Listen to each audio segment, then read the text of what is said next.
I never expected to find my own house celebrating without me. But that night, scrolling through my phone, I froze when I saw a photo that should never have existed.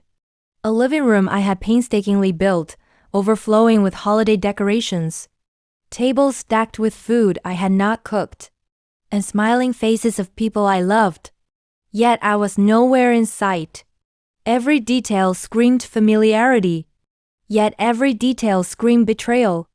Because my home, the place I had invested every ounce of effort, had been transformed into someone else's party without my knowledge, without my permission, and without even a whisper that I was excluded. It was not just a party, it was a declaration. One I had not consented to. One that said loud and clear that my family no longer felt bound by my presence, my rules, or my ownership. And in that moment, I realized that the house I thought was mine had been quietly rewritten into something I no longer controlled. I am Naomi, and I bought that house with years of discipline, careful choices, and sacrifices that no one applauded, choosing stability over luxury, independence over approval, and privacy over constant family involvement. The house stood in a calm American neighborhood where holiday lights appeared like clockwork and families followed traditions as predictably as seasons, which made the idea of a full gathering happening there without my knowledge feel calculated rather than spontaneous. My mother, Patricia, had always believed that family bonds gave her unrestricted access to my life, my decisions, and eventually my property, dressing control in the language of love whenever boundaries threatened her comfort. My father, Leonard, had mastered the art of quiet participation, never initiating harm but never stopping it either, allowing events to unfold as long as they benefited him indirectly and spared him emotional discomfort. And then there was my cousin Brenda, the one who loved appearances more than reality, who measured success by admiration rather than effort, and who had always looked at my house with interest that went beyond admiration and settled into expectation.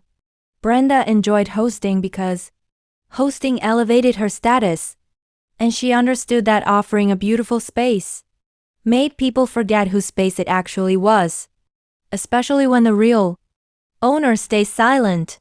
The timing of the party was no coincidence because it happened while I was away on a short work trip, a detail I had mentioned casually, never imagining that my absence would be interpreted as permission rather than circumstance.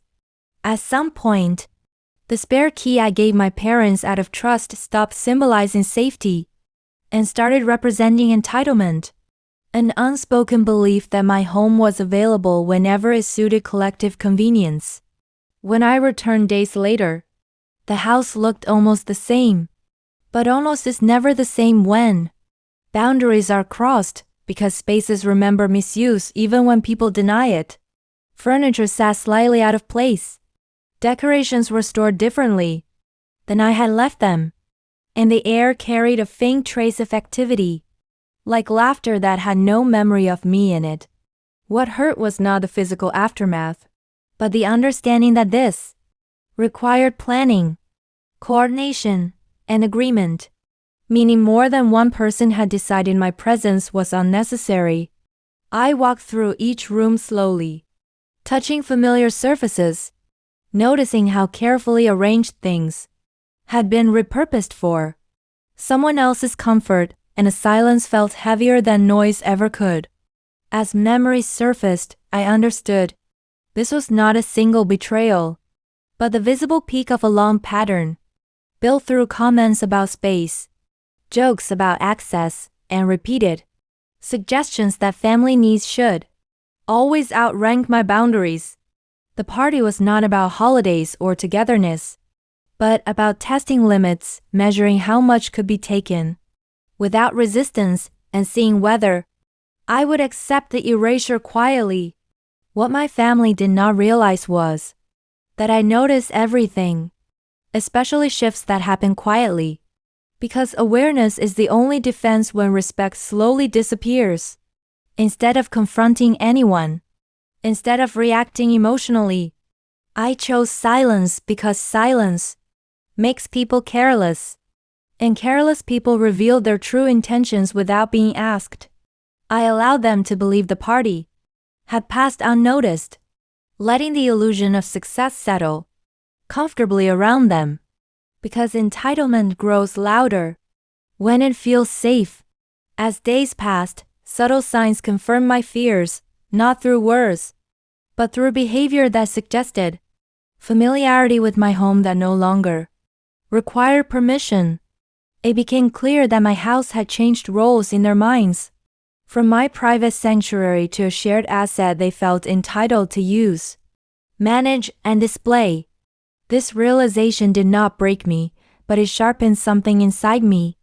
Because reclaiming ownership from people who feel entitled requires patience, not confrontation. I understood then that the holiday party was not the betrayal itself, but the announcement of it. A declaration that my boundaries had been quietly rewritten without my consent. What they could not see yet was that I had already started rewriting my own understanding of family, replacing trust with clarity and affection with awareness. This was no longer about hurt feelings or tradition, but about control, responsibility, and the quiet power of letting people expose themselves fully before consequences arrive. Standing alone in my living room that night, surrounded by traces of a celebration I never attended, I felt something unexpected settle inside me. Not anger, but control returning, slowly and deliberately. They believed they had crossed a harmless line, something small and forgivable. But what they had actually done was show me exactly how far they were willing to go once they believed I would stay silent. And while they thought the holiday party marked the end of the story, I knew with certainty that it was only the beginning of a reckoning they had unknowingly planned themselves. What I did not say after discovering the party mattered more than any confrontation ever could. Because silence has a way of being misunderstood as approval by people who already believe they are entitled to more than they deserve. In the days that followed, I watched carefully, not with suspicion alone, but with a growing sense of clarity, because patterns become visible only when you stop interrupting them. Patricia began referring to my house casually in conversations, not as my place, but as if it were a shared family location. The kind of subtle language shift that reveals ownership has already been reassigned internally. Leonard moved through my space with increasing comfort whenever he visited, opening cabinets without asking, adjusting small things as if he were maintaining something that belonged to him, never questioning why he felt so at ease. Brenda's behavior changed the most, because she stopped behaving like a guest entirely, carrying herself as if the house had proven its usefulness to her social life and would continue to do so whenever she needed it. I noticed how plans were mentioned around me without being offered to me, how dates were referenced vaguely, and how my absence was now treated as a logistical detail rather than something that required consent. The holiday party had not satisfied them, but emboldened them. Because once people cross a line without consequence, they rarely stop at the first violation. What unsettled me was not just the entitlement, but the coordination behind it. Because entitlement on this scale does not grow accidentally, it grows through shared justification and collective silence. I began reviewing my own decisions, not to blame myself, but to understand where trust had been mistaken for access, and where generosity had been interpreted as weakness. The spare key, the casual mentions of travel, the assumption that family would naturally respect boundaries without reinforcement, all of it added up to a structure they had learned to exploit. Instead of confronting them, I leaned into observation even more deeply, allowing routines to unfold naturally. Because routines reveal intentions far more clearly than arguments ever do. Within weeks, the signs became impossible to ignore. Because my house was no longer being treated as a place I temporarily shared, but as a resource they felt authorized to manage. Small changes appeared again after brief absences, items moved, supplies used, spaces rearranged, each instance subtle enough to deny individually, but unmistakable as a whole. I realized then that the first party had not been the experiment, but the proof of concept, a successful test that confirmed my silence would protect them from accountability.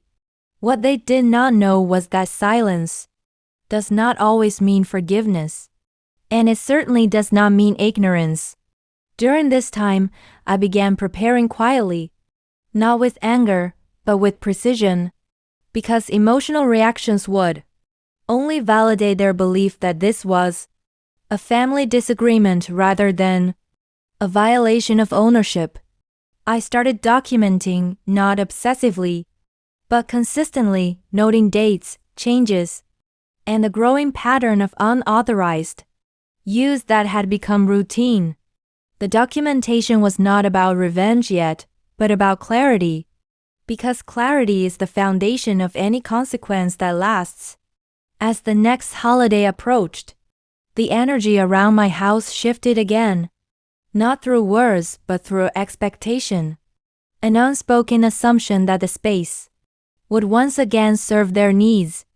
I could sense it in the way Brenda spoke about upcoming plans, in the way Patricia mentioned family gatherings as if logistics were already settled, and in the way Leonard avoided eye contact whenever boundaries might have been discussed. This time, I did not act surprised, because surprise would have signaled vulnerability, and vulnerability would have invited further exploitation. Instead, I adjusted my schedule deliberately, creating another absence, not because I needed to leave, but because I wanted to see how far they would go when given the same opportunity twice. People reveal their true beliefs, not when confronted, but when they think they are unobserved and unopposed. As I prepared to leave, I felt no anxiety, only focus, because the outcome no longer depended on their behavior, but on my readiness to let consequences unfold naturally. When I returned, the signs were immediate, stronger, and no longer subtle, because confidence had replaced caution entirely. What struck me most was the lack of hesitation they must have felt, because hesitation only exists when people believe boundaries still matter. At that moment, I understood something important, that the problem was no longer about respect, but about liability, because once people believe they can use what is yours freely, they stop considering the risks entirely. That realization shifted everything, because liability does not care about family bonds, intentions, or justifications, and systems respond where emotions fail. I began redirecting my attention away from family dynamics and toward structures, policies, and rules that govern ownership regardless of personal relationships. The house was not just a home, but a registered property, insured, regulated, and subject to standards that did not bend for tradition or entitlement. And for the first time since seeing that first holiday photo, I felt certain that the situation no longer required confrontation, but activation. They believed they were hosting another harmless gathering, reinforcing their control and comfort. But what they had actually done was escalate the violation into something measurable, documentable, and impossible to ignore. The second gathering was not just repetition, but confirmation. And confirmation carries weight when it reaches systems designed to enforce responsibility. As I stood once again in my living room, taking in the evidence of their confidence, I knew the story had moved beyond personal betrayal and into a phase where outcomes would no longer be decided by family discussions. They had mistaken my silence for permission, my patience for weakness, and my trust for surrender. What they did not yet realize was that the moment they felt most comfortable was the moment they had already lost control of how this would end. And as I began preparing the final steps, I understood that the reckoning would not come through raised voices or emotional scenes, but through consequences so impersonal and final that there would be no one left to argue with. By the time everything began to unravel for them, nothing dramatic or emotional happened on the surface, because consequences rarely arrive with noise when they are built correctly. I did not confront Patricia, Leonard, or Brenda, not because I lacked the courage, but because confrontation would have allowed them to turn the violation into a family disagreement, something emotional, debatable, and easily minimized. Instead, I let systems do what emotions never could, because systems do not care who you are related to, only what rules were broken and who is responsible. Once the second unauthorized gathering confirmed what I already suspected, I finalized the documentation I had been building quietly, not just photos and timelines, but proof of repeated access, repeated use, and repeated absence of consent. At that point, the house stopped being a symbol of betrayal and became evidence. And evidence changes everything.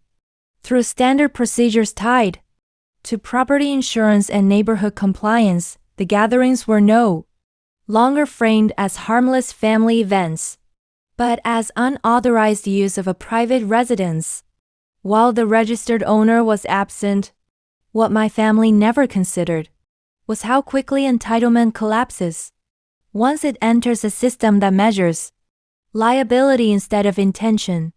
The involvement of Marcus was not dramatic, but methodical, because his role existed specifically to evaluate facts, patterns, and risk exposure, not feelings or explanations. Once the documentation was reviewed, the situation shifted instantly from something they could deny to something they could not escape, because repetition transforms violation into responsibility. The gatherings were categorized not as private family moments, but as organized events without authorization, triggering consequences that do not ask for forgiveness or context. Patricia's belief that family status protected her dissolved first, because systems do not recognize parental authority over property that is legally owned by someone else. Leonard's strategy of staying quiet failed entirely, because silence does not remove accountability when names and access histories are documented. Brenda's confidence collapsed the hardest because the role she played was no longer social or informal, but logistical and provable, placing responsibility directly where planning had occurred. Access privileges were revoked, formally and permanently, not through emotional declarations, but through written restrictions that removed interpretation entirely. Financial liability followed naturally, because repeated unauthorized use creates measurable risk, and risk always has a cost attached to it. What stunned them was not the consequences themselves, but how little room there was to argue once the process had started, because no one inside the system was interested in family history or intentions. The house, once treated as a shared resource, was now protected by layers of enforcement that did not require my presence or emotional energy. Patricia lost her ability to frame the situation socially, because explanations hold no power when documentation exists. Leonard lost the comfort of passivity, Because passivity offers no protection once responsibility is assigned. Brenda lost her social credibility entirely because the same people who admired her hosting learned that the stage she showcased was never hers to offer. The most satisfying part was not watching them struggle, but realizing that I no longer had to manage their behavior at all, because access had been replaced with restriction permanently. There were no dramatic apologies, no emotional breakthroughs, and no reconciliations, because accountability rarely produces moments of redemption. When entitlement runs deep, what followed was quiet distance, strained interactions, and an unmistakable shift in power, because people who lose access often mistake exclusion for punishment, when in reality it is protection. My house returned to what it had always been meant to be, a private space defined by my choices alone, not a stage for someone else's validation. For the first time, I felt ownership not just legally, but emotionally, because the boundaries were no longer theoretical, but enforced. What surprised me most was how light everything felt afterward, because reclaiming control does not always require confrontation, only clarity and patience. They had believed they were rewriting my place in the family by using my home without me, but in the end, they rewrote their own position in my life permanently. The holiday parties stopped, not because traditions changed, but because access ended, and access is the foundation of entitlement. I did not celebrate their loss, but I did recognize my gain, which was peace without negotiation and boundaries without explanation. The house stood the same physically, but everything it represented had shifted completely, because it no longer carried the weight of other people's expectations. What began as a betrayal disguised as a celebration ended as a lesson about ownership, responsibility, and the quiet power of letting people expose themselves fully before consequences arrive. The truth is, people rarely respect boundaries they are allowed to cross repeatedly, and family ties do not grant immunity from accountability, no matter how convincingly they pretend otherwise. I learned that silence is not weakness when it is paired with awareness, and patience is not surrender when it is guided by intention. My house did not need defending through arguments because it defended itself the moment systems replaced emotions. And if you're in my place, watching people celebrate in a space you built without you, would you confront them immediately? Or would you let them reveal everything they believe they are entitled to first? When people mistake your silence for permission, let systems speak for you, because boundaries enforced quietly last longer than arguments shouted loudly.